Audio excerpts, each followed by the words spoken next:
सबको नमस्कार। कल 20 तारीख है और केंद्र सरकार के दिशा निर्देशों के अनुसार कल से उन क्षेत्रों में जहाँ पे कोरोना का असर कम है या कोरोना नहीं है, वहाँ पे लॉकडाउन के शर्तों में थोड़ी ढील दी जा सकती है। तो हम सब लोगों को बैठ के ये सोचना है कि कल से क्या ढील दी जानी चाहिए और अगर ढील दी जानी चाहिए तो कितनी ढील दी जानी चाहिए। केंद्र सरकार का कहना है कि जो जो हॉटस्पॉट्स हैं और जो कंटेनमेंट जोन्स हैं उनमें ढील फ़िलहाल नहीं दी जानी चाहिए, क्योंकि वहाँ पे स्थितियाँ ख़राब हैं और अपने को कंट्रोल करने की ज़रूरत है। दिल्ली में 11 ज़िले हैं। दिल्ली के 11 ज़िले हॉटस्पॉट डिक्लेयर किए गए हैं। तो केंद्र सरकार के मुताबिक तो सभी कंटेनमेंट जोन्स में ढील नहीं दी जा सकती। हमने दिल्ली सरकार में अपनी भी असेसमेंट की।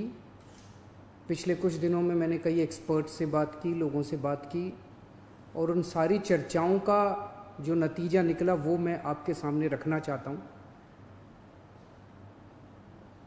पिछले कुछ दिनों से दिल्ली में कोरोना के केसेस में बढ़ोतरी होनी शुरू हुई है। हमने टेस्ट भी ज़्यादा करने चालू किए हैं। पिछले कुछ दिनों में हमने काफ़ी टेस्ट किए हैं दिल्ली के अंदर, और कोरोना के केसेस में बढ़ोतरी भी चालू हुई है। कल हमारे पास 736 केसेस के टेस्ट की रिपोर्ट आई। उन 736 में से 186 कोरोना के मरीज निकले, यानी कि 25% लोग कोरोना के मरीज निकले। 186 तो काफ़ी ज़्यादा है। ये 186 के 186 सभी एसिम्टोमेटिक हैं। इनमें किसी में भी सिम्टम्स नहीं है। किसी को बुखार नहीं है, किसी को खांसी नहीं है, किसी को सांस की शिकायत नहीं थी। उनको पता ही नहीं था कि उनको कोरोना है। उनको पता ही नहीं था कि वो कोरोना लेके घूम रहे हैं इधर उधर। ये और भी खतरनाक बात है कि कोरोना फैल चुका है। बहुत सारे लोग कोरोना लेके घूम रहे हैं, और ये बीमारी ऐसी है कि किसी को पता भी नहीं चलता कि मुझे बीमारी हो गई है। कई बार सिम्टम्स नहीं आते, बीमारी हो जाती है। किसी आदमी का इम्यून सिस्टम स्ट्रांग है और वो घूमता रहता है, और पता नहीं कितने लोगों को कर देता है। तो ये 186 लोग अपनी अपनी ज़िंदगी में घूम रहे थे। इनमें एक व्यक्ति से जब हमने बात की, उसने बताया जी मैं फलाने फलाने फूड सेंटर में, हम लोगों को खाना बांटते हैं ना, दिल्ली सरकार लोगों को खाना बांटती है, पका हुआ खाना रोज़ देते हैं हम, लंच और डिनर। वो कहता है जी मैं पिछले कुछ दिनों से रोज़ सरकार के फूड सेंटर में जाके खाना बंटवाने का काम कर रहा था। आप सोचो उसने वहाँ कितने लोगों को इन्फेक्ट कर दिया होगा।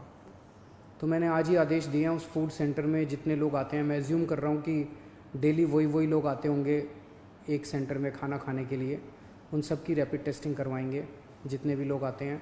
और दिल्ली में जितने भी हमारे फूड सेंटर्स हैं, उन सभी फूड सेंटर्स में खाना बांटने वाले सभी वॉलंटियर्स का और कर्मचारियों का हम रैपिड टेस्टिंग कराएंगे।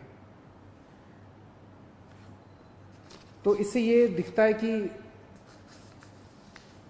दिल्ली के अंदर इस टाइम फैलना चालू हो गया है। रोज़ कंटेनमेंट जोन्स बढ़ते जा रहे हैं जहाँ पे ऑपरेशन शील्ड लागू किया जाता है। आज की डेट में 77 कंटेनमेंट जोन बन गए हैं दिल्ली के अंदर। हमने कंटेनमेंट जोन्स में रैंडम टेस्टिंग कराई थी।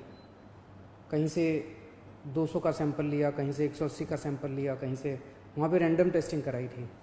वहाँ पे निकल के आया कि कुछ कंटेनमेंट जोन्स जहाँ पे लोगों ने बात मानी, लोगों ने अनुशासन का पालन किया, लोग अपने अपने घरों में रहे, वहाँ पे एक भी नया केस नहीं आया।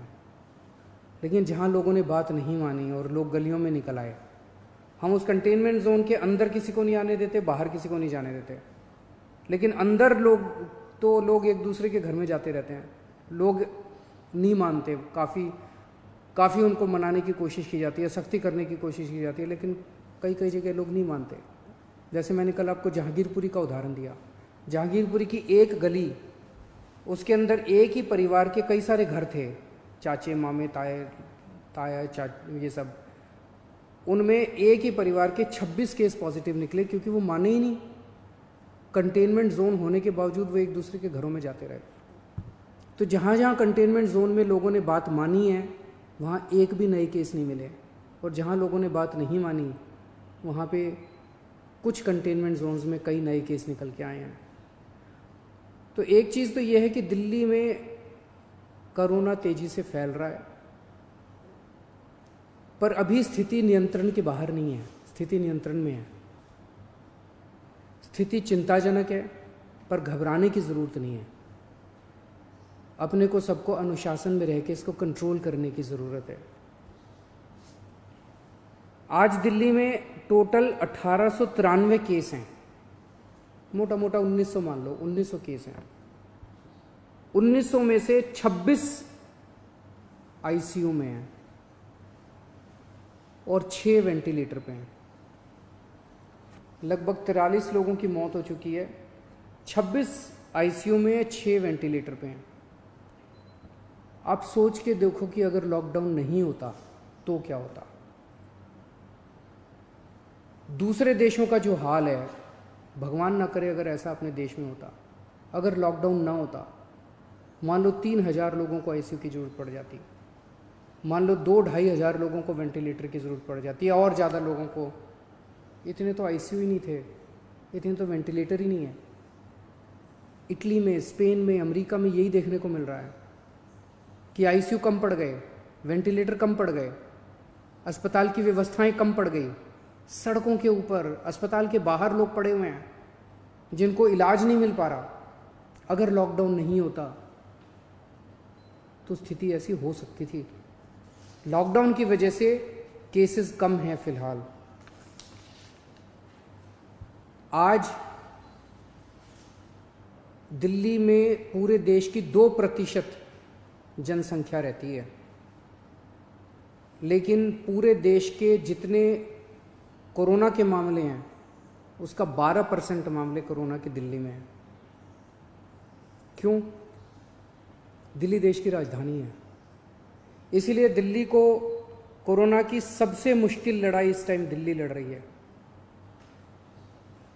पिछले 2-2.5 महीने के अंदर विदेशों से जितने लोग आए वही लेके आए कोरोना विदेशों से, अपने देश में तो था नहीं।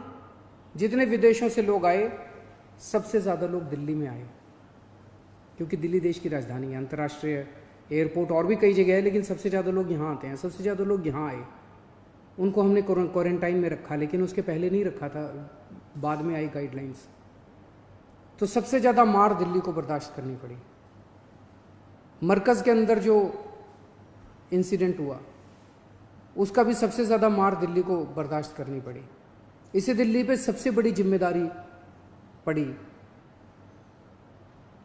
तो आज जब ये निर्णय अपने को लेना है कि कल से कुछ ढिलाई देनी है कि नहीं देनी, मैं भी देना चाहता हूँ ढिलाई। इतनी सख्ती बड़ी मुश्किल हो जाती है। कैसे लोगों का गुजारा चलेगा, कैसे लोगों की रोजी रोटी चलेगी, कैसे लोगों का घर चलेगा। लोग बहुत मुश्किल में हैं,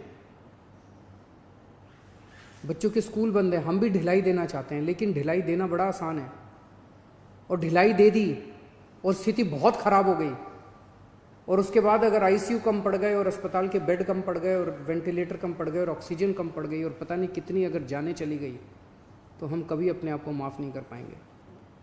इसीलिए इन सब चीज़ों को ध्यान में रखते हुए हमें लगता है अभी थोड़ा संयम बरतने की ज़रूरत है। हमने निर्णय लिया है अपने दिल्ली वासियों के ज़िंदगी का ख्याल रखते हुए, सबकी सेहत का ख्याल रखते हुए, कि फ़िलहाल लॉकडाउन की शर्तों में कोई ढिलाई नहीं दी जाएगी।